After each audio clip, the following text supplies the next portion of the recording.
Hey, how are you, good people? How's everything going? How's the weekend treating you? I'm doing all right. Staying at home, taking care of my little daughter with my wife. We've been, a little bit sick, but nothing major, so don't worry.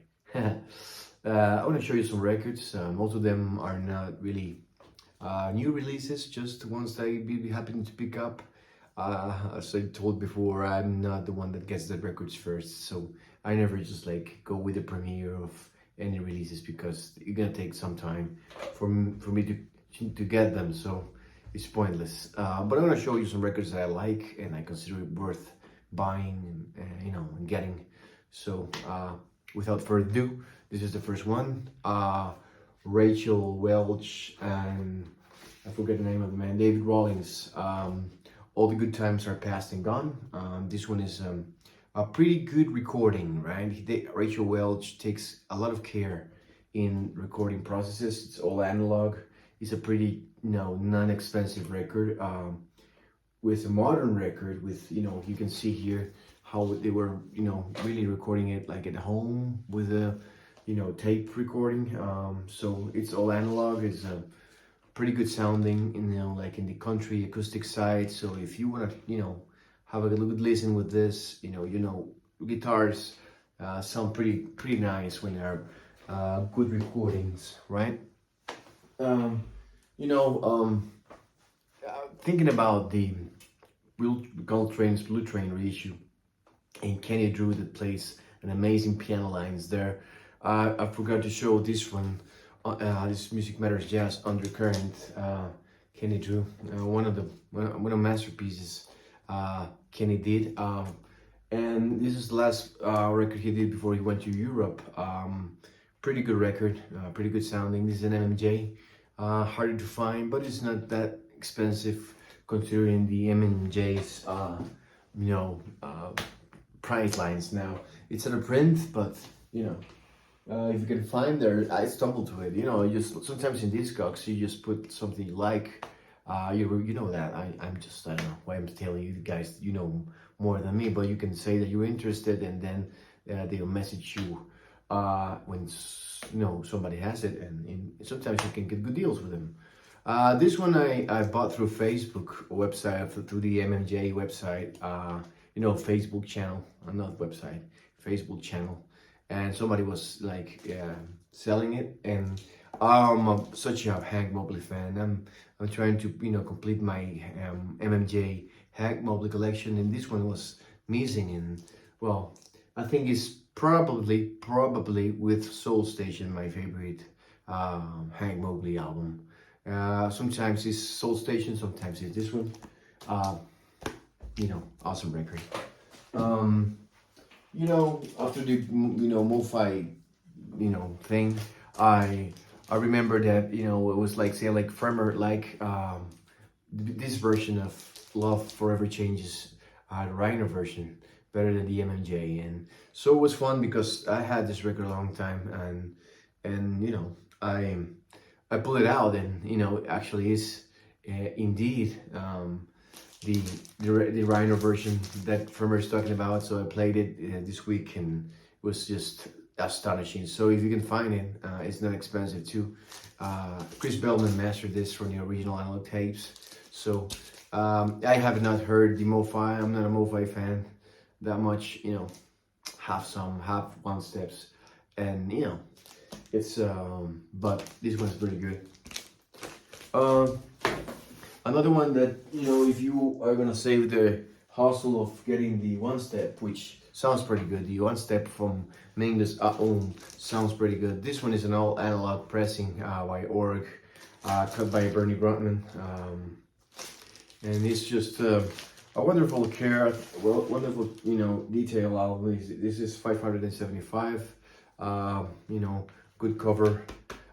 Good imaging. Org makes things very good. I have also the Shape of Jazz to Come in this Org version, and what can I say about this Mingus album? It's one of my top maybe 10 jazz albums of all time, I think. Well, it's hard to say, but it's pretty good. What else? I stumbled across this classic records box from Jethro Tull.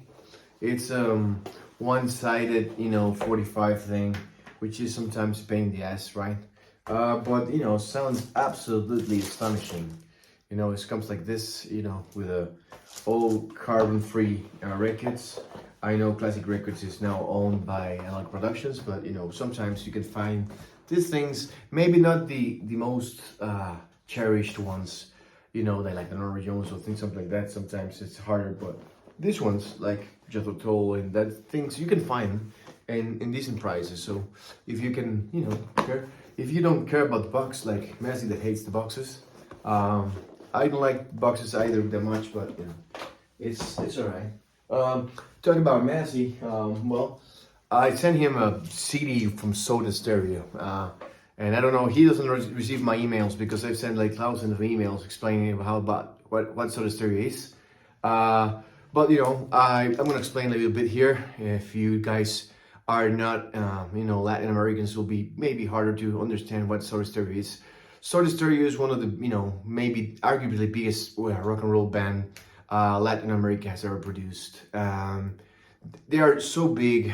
They, Cirque du Soleil even made like a show in the, in the sense of the Beatles' love, like this record. It's pretty much the same thing here, like this. But this is the Soda Stereo version. Soda Stereo's lead guitarist and singer Gustavo Cerati just passed away like 10 years ago, and well, they are absolute legends. There's no greatest hits collection in vinyl. There's a box with everything, but if you want to start with something and you want to give it a listen, I really recommend. They are pretty good sounding band. They are a three-piece band and they sound like a rocket.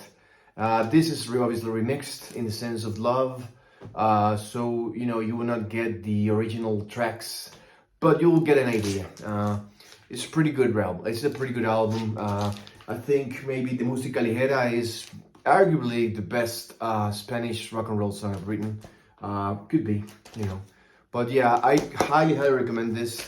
You can purchase online and it's pretty good. It's kind of expensive, but wanna give it a try.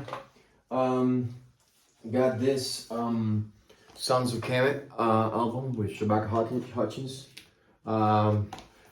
And pretty good, and the record is pretty nice. It's an Impulse album. It was like released last year. I didn't have it, but as I purchased the Smile and the drummer is the same of this band, I decided to purchase this record. It's called Black to the Future. It's pretty good, has a good message, and it's a pretty astounding sounding record, and very dynamic album. So if you haven't picked it up, it's Modern Impulse. It's recommended to me. I like it. I liked it a lot. Keep going with the Doors Analog Productions. I got Doors second album. I think this one sounds better even than the first one.